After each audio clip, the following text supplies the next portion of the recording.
Hello, lovely dance people, and welcome to David's Dance Podcast. I'm your host, David Evans. Today we have a dance artist who I've been currently touring with.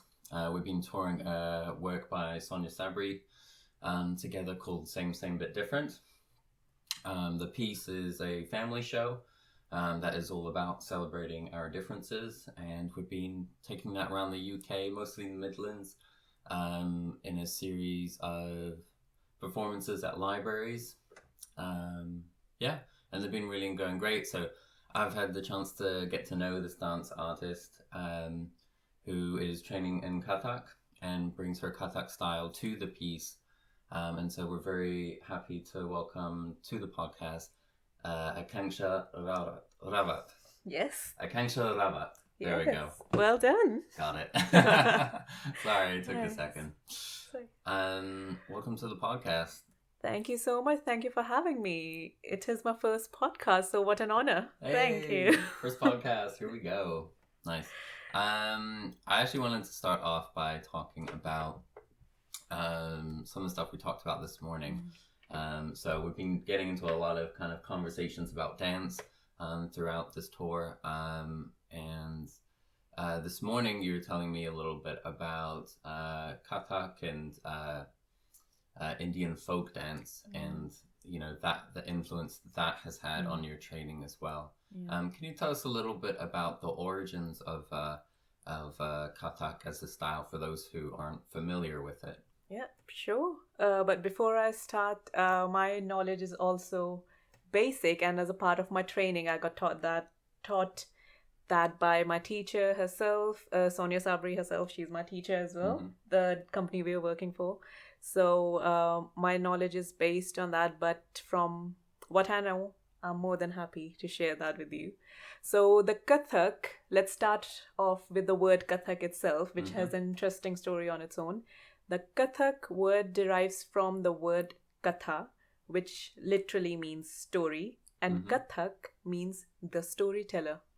So the art form itself is about telling stories.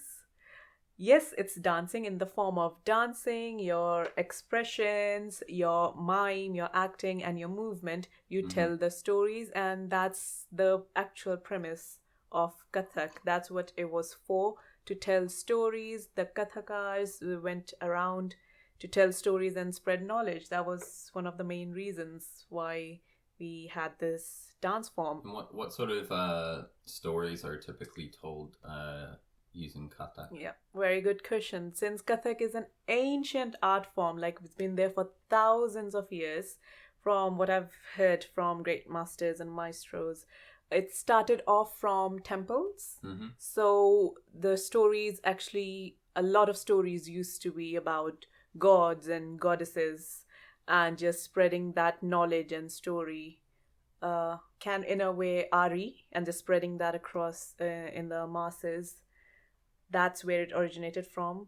And then along, it went on to its second phase, which when the artists started performing in the kingdoms and the courtyards, and the kings and kingdom came along.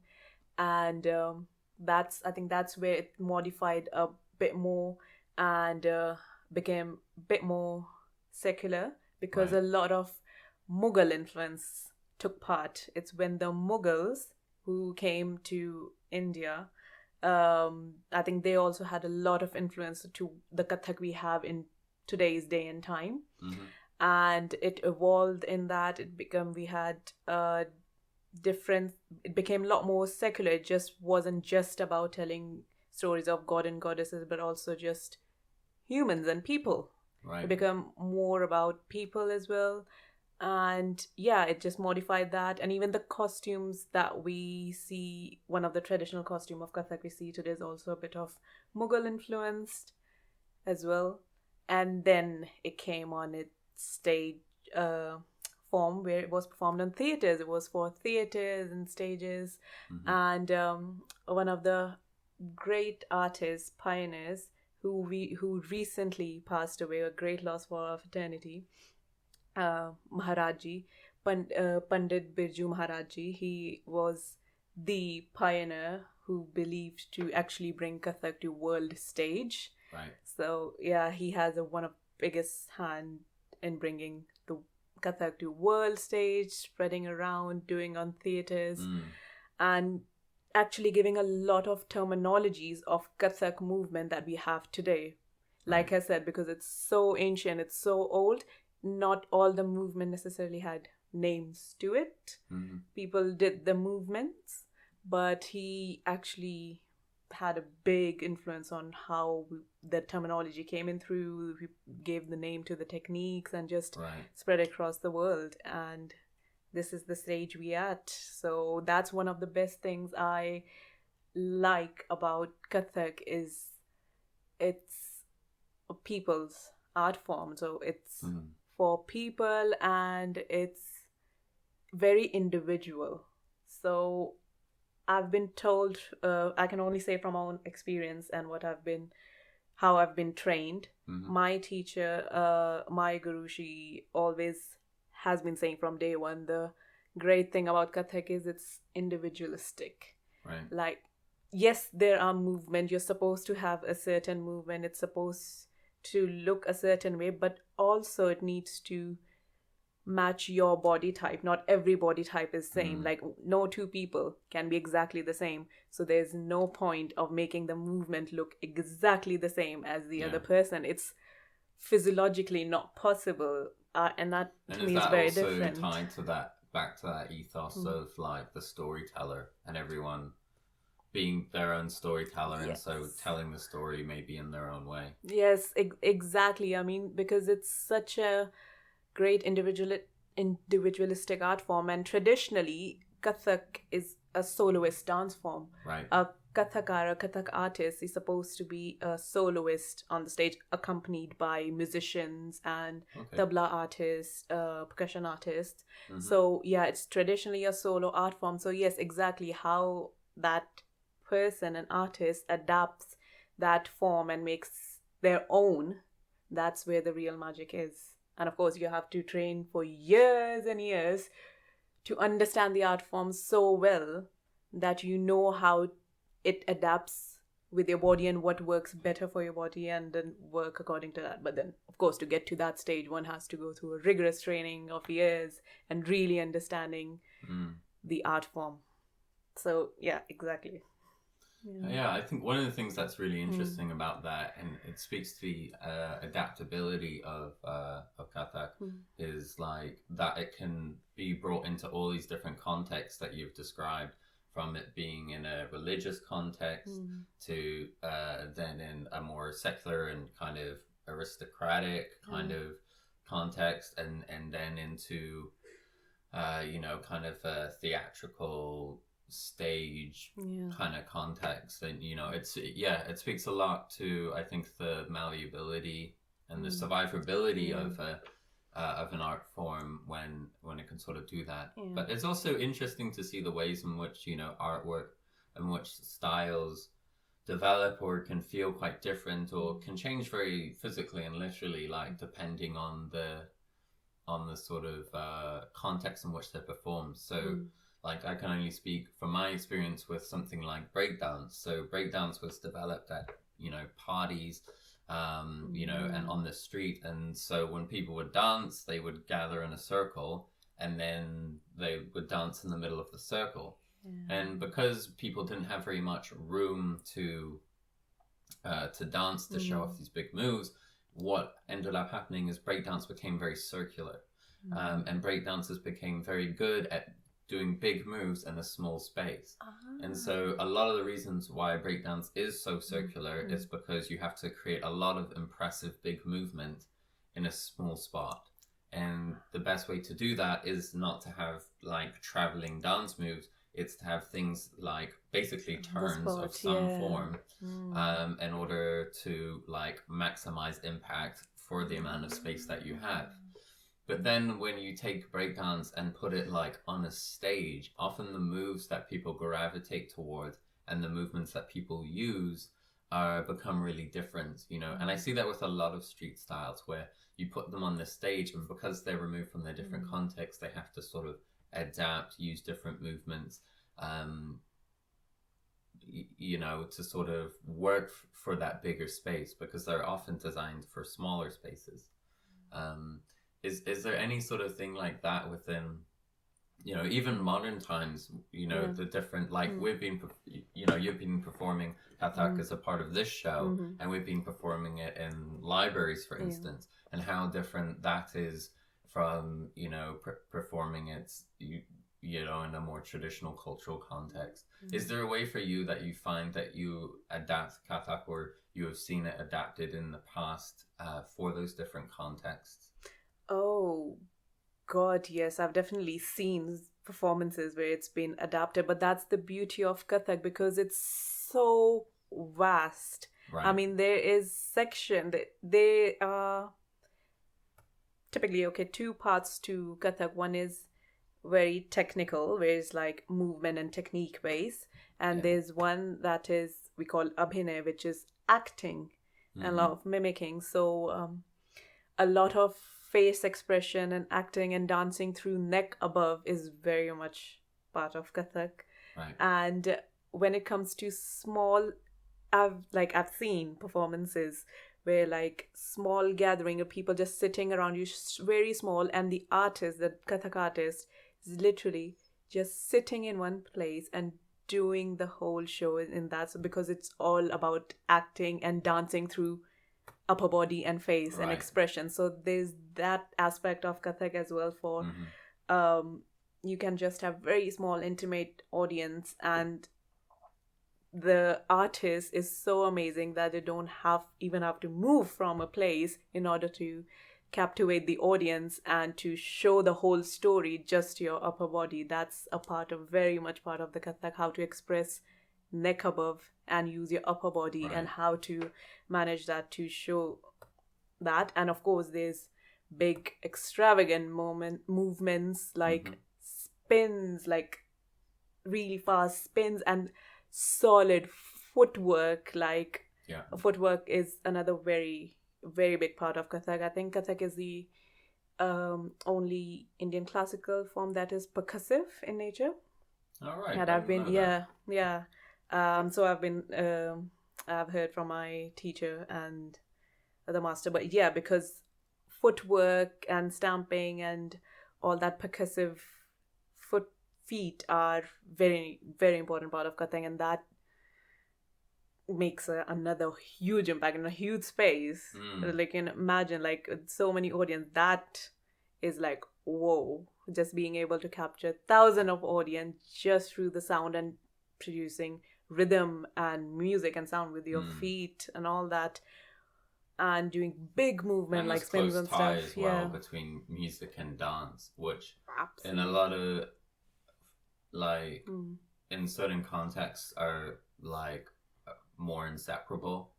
And it's like the blurring of the lines between dancer and musician, which is quite interesting, and something I see with dance styles that are well grounded. I find they or tend to resonate. They tend to be like really grounded in the music that they come from. Absolutely, because music and Kathak, they go side by side. They're like a very interesting phrase I heard from a Kathak dancer. I was watching her watch a performance on stage, and she mentioned it after her performance. Somebody asked about, I think, similar thing to music and dance, and she said like music and Kathak are like two faces of the coin. But the only difference is, like in coins, the two faces are facing outwards. In Kathak, it's like this. One is incomplete without the other. As a part of your training as in Kathak, you have to know the musicality. We get trained to learn the music cycles. You need to know each of those notation, like what time cycle it is, where is the sum coming, where is number one, where to start, where the beat is picking up, where you need to start off from so you can actually reach the final position of the music. You need to have that musicality and understanding of the beats and the rhythm and the time cycle you're working on in order to dance as a Kathak dancer. You can't do it without knowing And that. is that something that you work on in class, or do you Yes, also like absolutely. just listen to a lot of No, Kathak no. music, Yeah. or how do you, You know, you train have yourself to do that?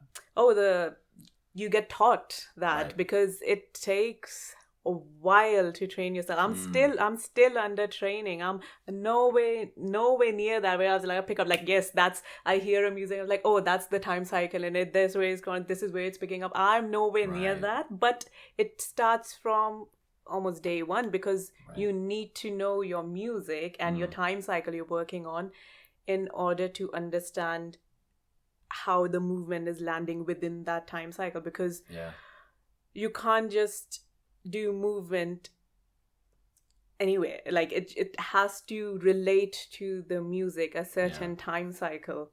So yeah, from day one you need to know, you get trained in that, so that your training in terms of understanding the musicality, the music, the time cycle, the music time cycle you're working on goes simultaneously with your dance training. Yeah. So it's interesting. Like I was having a conversation with a guy recently who's new to salsa. So like salsa is one of the styles I've been doing for a while, and I really love it. And you know, he'd been doing salsa for maybe a month or two, and he asked me, and he's like, how do I get better at this? You know, how do I improve? How do I sort of, you know, get to where you are? And I said something to him that I don't think a lot of people really say for salsa, and it's something that you're alluding to, which is that I'm like, to be honest, it takes 6 months for the music to kind of get in your bones. Like the basic step, which is like, you know, left, right, left, right, 1, 2, 3, 5, 6, 7, you know, or 2, 3, 4, 6, 7, 8.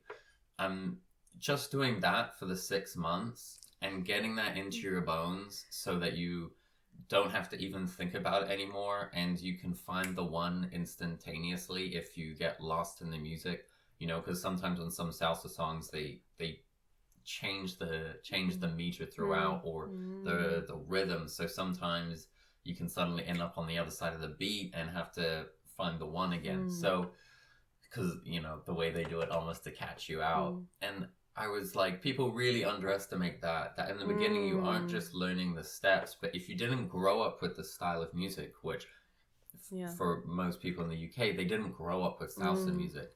I'm like, it's going to take you 6 months to a year just to, like you say, develop your ear. Yes. So you know what you're listening to. You can hear the different instruments, because in the beginning it just sounds like music, exactly. But it takes a while to be like, oh, that's bit, you know, and if I want to dance to this rhythm, not just, oh, I'm going to dance on the 2, but oh, I'm going to hit that cowbell that's in the background. And that takes a while for that music to really get into your body. But once it does, and it clicks in the brain and in the body, like, I find that the dancing suddenly takes off, and suddenly you start to see a very rapid improvement, because it's only once it's been really absorbed in the body in a really deep way that progress really starts happening. And I sort of said, don't worry about moves too much, honestly, or worry about increasing your dance skill. Just worry about increasing your listening skill. But it's really great to hear someone else say that for about another style, because it's not something that I feel like people talk about a lot. So yeah, I'm glad. So what is, I think also one of the reasons, this is my personal opinion, that might happen, that people don't talk about it, because we live in a time and age where we want instant results. People don't have much patience anymore as we used to. Life is so fast moving. It's like people want results in a couple of months, weeks, days. It's like, oh, I'm going to go from point A to point B like the fastest I can. So all that process to hone into an art form, that process that is so required that for you to actually understand where it's coming from, you don't have the time for that anymore. So who's gonna even if you're not willing to learn that process, you're not willing to invest that time in it, why will somebody teach you that? Like, so I think maybe that's another reason is slowly, sadly going away and taking a back seat. And that's another thing that my teacher keeps reminding me of, like, because it's very natural to get frustrated if you don't get it. And as it is, I feel like as a dancer, we're very self-criticizing anyways, and it does get to you. It's like, oh my God, I've been doing it for weeks, months, I still don't get it. It's so frustrating. And what my teacher keeps reminding me is like, don't worry, because what I really like about her, what she said is like, if something comes to you overnight like that, it will go like that, because you haven't really understood where that come from. But if something you really worked on and it took a while for it to come to you and for you to understand, it's gonna stay much longer. It's gonna stay with you, because then you know the nerves of that thing. You know where that came from. You know the inside out of that. So it's like long growth is deep growth. Exactly, because you've put so much effort into it, into understanding where that coming from. The once that it comes to you, it stays with you, and that's something that nobody can take away from you, because you know that thing, you know it inside out, it becomes a part of you. So if it takes time, and everybody's learning process is different, for some can get it in a week, for months, for some it'll be years, and that's fine. It's learning to respect that and allow that you are different to be and see. You can't have their journey. Your journey has to be your own. And instead of fighting with it, if you keep telling yourself in a negative way, telling yourself, oh my God, I can't do it, why can't you do it, my hand is not right, my foot is not picking up, you will, she keeps saying, like, you will have that negative emotion attached to that movement, and next time when you do that movement, it doesn't want to do it, because you have associated with such a negative energy that it doesn't want to do it anymore. So it's okay to say, all right, just talk to your body and just calm it. It's fine. It's fine to take a break and get away from it and come back to it with a fresh set of mind. But that's a process that I guess first somebody has to guide you through it, especially in today's day and time. You should be, I feel like I'm so fortunate and lucky enough to have the guidance that I have. I don't know how many people out there actually have this guidance in their journey, in their dance journey or their art journey. But to have that guidance is very important, because it's so easy to get frustrated and lost and give up. It's like, that's the first thing that comes, like, it's not for me, give up, next, what's the next thing I can do? Okay, I can't do this, next. But to actually, it's also a very big learning process to allow yourself to say, it's okay, you're not good at it now, you can work on it, or you can leave it for now, you can come back to it, but don't expect it to come to you like this overnight. It won't. And the longer more patient you'll be, the more it'll stay with you. So I guess I have to keep reminding myself as well at certain points. It is one of the virtues of dance, is that because our art form is so difficult, it really does humble you, honestly. And it has taught me patience over the years, because there's some techniques or some moves, particularly with like breakdance, that it really does take years to get that move. And just appreciating that journey and embracing the length of the journey, and just kind of enjoying the process as well, to be honest. Definitely. And I also find that often the people who take longer to get a move are often better teachers. When people are really, really talented, that's fine. But when they, or not just talented, but when people get moves or ideas or whatever very intuitively, then often when it comes to explaining that to others, they don't know why they can do something, and so they can't explain it. Whereas someone who has struggled to get a series of steps or whatever, and they've had to try it from lots of different angles to get it, so that by the time that they've learned it, they're actually in a really good position to teach someone else, because they can go, I know, I understand, I have the depth of knowledge, and I know the different ways you can approach this movement in order to learn it.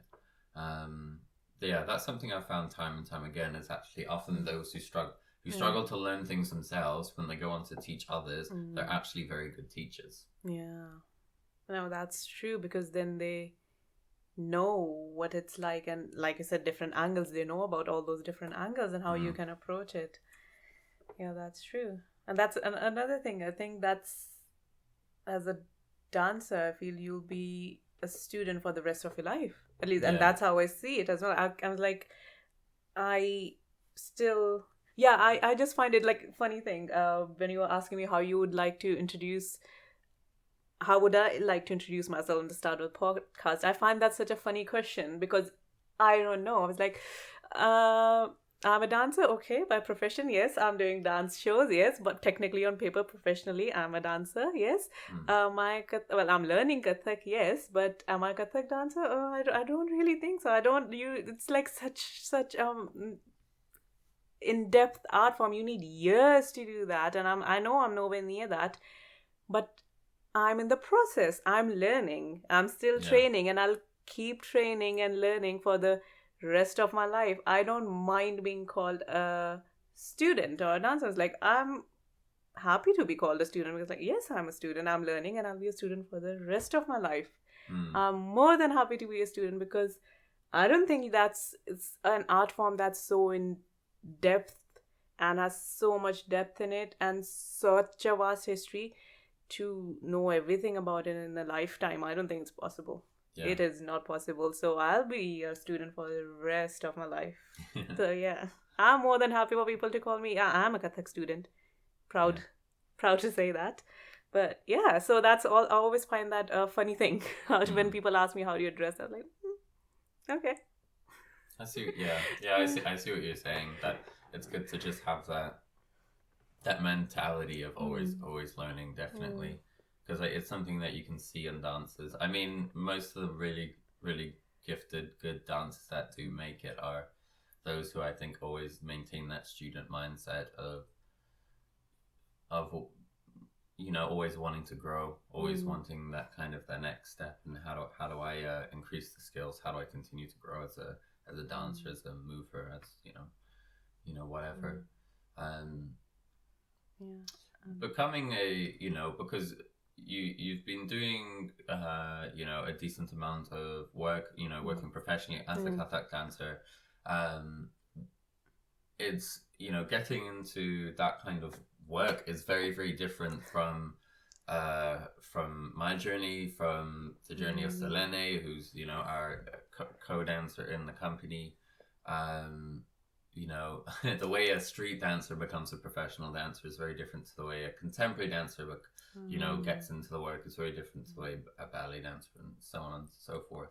Is there and you've had your own journey into this kind of work. Is there sort of any advice that you'd sort of give to anyone who would like to do this kind of work, or maybe it's at the start of that journey of how do you get into this particular dance world and working in it?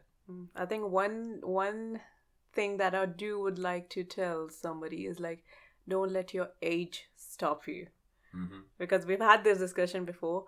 Traditionally, how dancers are supposed to learn from a very young age and stuff, and that's very much the case, absolutely like that with Kathak as well, very much like ballet, like from very young age, like 3, 4, 5, you start learning, like years of training, rigorous training, because a classical dance form is such a technical and in-depth art that you need years of that training to get to somewhere and perform.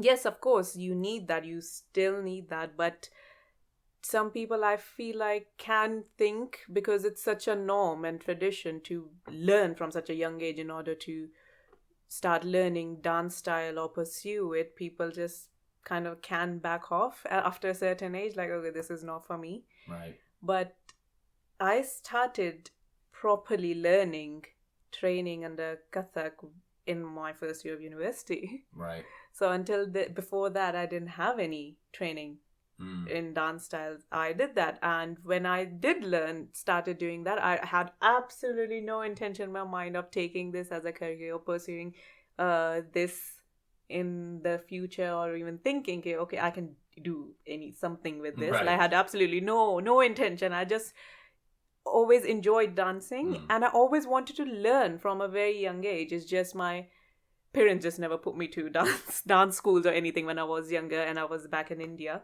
But I always wanted to learn that, and I guess I came to a point when in university I feel like, okay, I'm independent enough to actually do what I want to do for myself. I can do that. And I was like, okay, why not? So I went for it, and I just, that's it. And I was And you hooked. didn't stop. And Yeah. exactly. And I was hooked, and I'm still here. Still feels surreal that happened. Still feels like yesterday. I just started doing that. But yeah, so you never know what is in place for you. I think it's a bit similar for myself. Like, I got into dance a bit later. I mean, I guess I started around the age of 14, but only really got into it properly when I went to university. And I love dancing, but I didn't even really think it could be a career. Like, it was only until maybe halfway through university, once I got a big project, that I was like, oh, maybe this could actually be a career. Like, this could be something that, I could actually do, and that was me also coming into it as an older dancer. And I think it's something that I've appreciated about my dance styles, is that I can do that.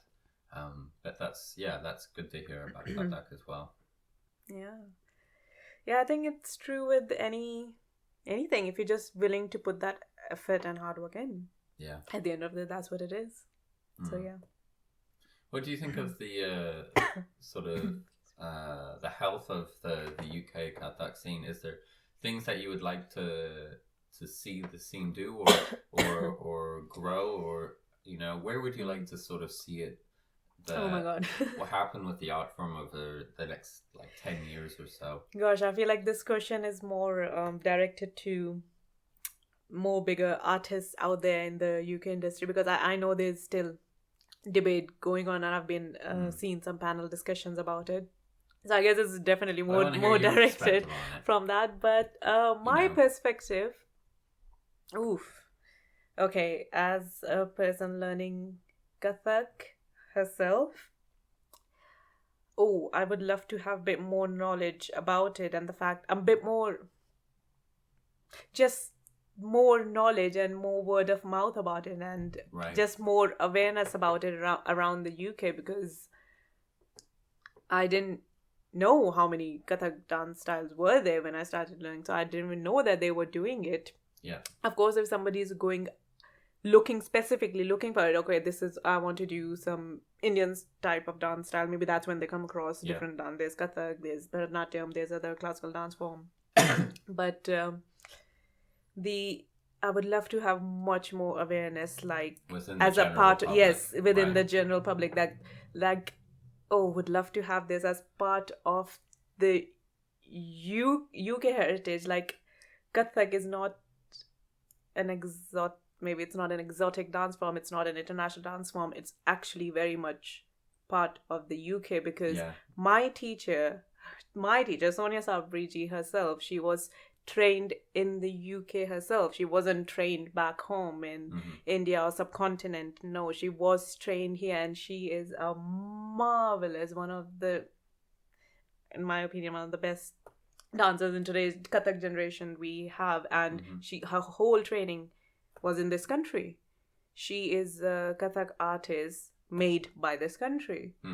I learned Kathak, even though I'm born and bred in India, but I never did any Kathak training back in India. My training started here in Birmingham itself. I am training in that. So, and there are like now generation, my new generation, like my other fellow artists I know who have been trained in this country itself, and they are UK trained Kathak artists. So just be more acceptance or more part of the UK culture. Like, we have there's ballet, there's contemporary, there's hip hop, there's also Indian classical, there's Kathak for sure. Yes, that is very much part of this country. And that those people can be part of the national consciousness and also the national identity as well.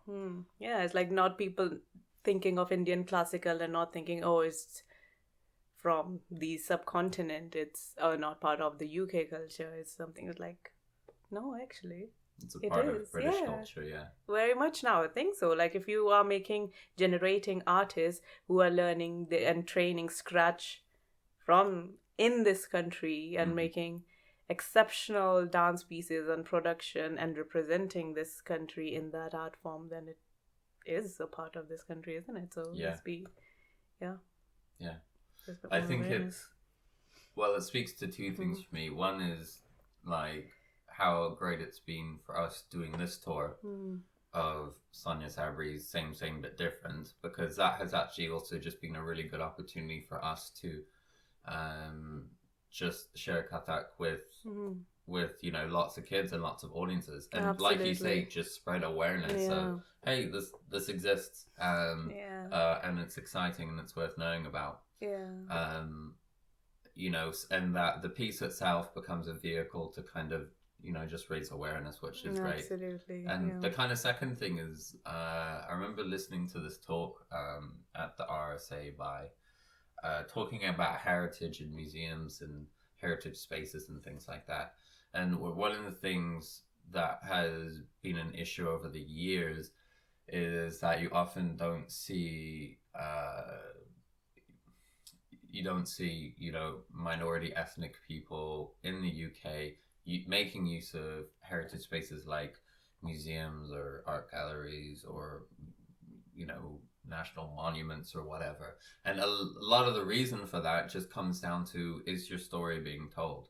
If you go into a museum, if you go into a theater or a kind of an arts or space, there is that fundamental question of is someone's story being told? And the more that those spaces can tell the story, everyone's story, not just white people's story, but to tell this the story of this dance and how this has become a part of British culture, and those kind of roots, I think is really important, and I think that's something that I think I would like to see just culturally across the board, and is improving and increasing, but I think could still always be better in front of mind, of asking that question of, when we curate these spaces, are we giving an opportunity for people to tell their story, to tell their British story, because that looks different for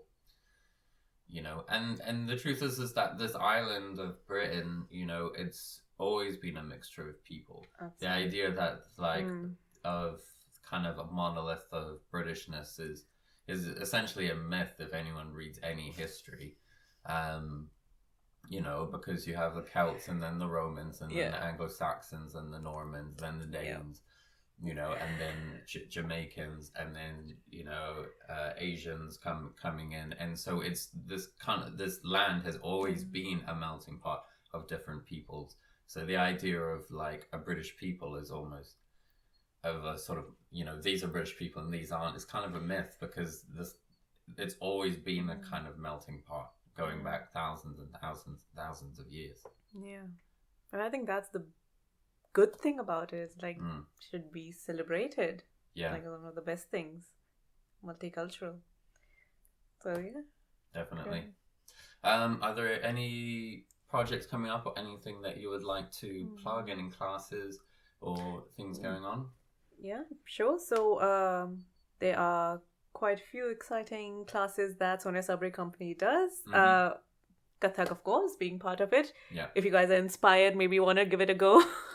So yeah, we do Kathak, and we also do tabla classes, because we discussed, tabla and music is very intricate part of For those Kathak. who don't know, what is tabla? Tabla is a percussive instrument. It's kind of like an Indian drum, and it has two sets of drums, and you use it, play both hands, and they're both slightly different in shape. One is slightly bigger, one is slightly smaller, and they have slightly different sounds on both, and it's learning how to play that with your hands and fingers to produce rhythm and sounds. Oh, nice. So that's also quite interesting if you are into that. And there are also some vocal classes for Indian classical singing, and we also have a very fun class, which is classical Bollywood class, which is actually a mixture of classical movement. We do use Bollywood songs and stuff. We do pieces on Bollywood songs, but the movement are itself inspired from the classical dance forms or the Indian folk dance form, which is always. So I love that class. It's so fun. A lot of bouncing and fun. So that's like I always go to that class because it's just like I can enjoy myself and have Yeah. fun and bounce around. It's like great. And I always come back from a very great mood from that class. Like, oh, this is so good. Yeah, it's good. Mood lifter. Yes. Super. If you're in Birmingham or passing through, check out Sonia Sabri Company. We will drop a link to the Instagram and the website below, as well as we'll drop Aakanksha's Instagram in as well, so you can give her a follow and see everything that's she's up to. Thanks for joining us on the podcast. Thank you for having me. It's been great.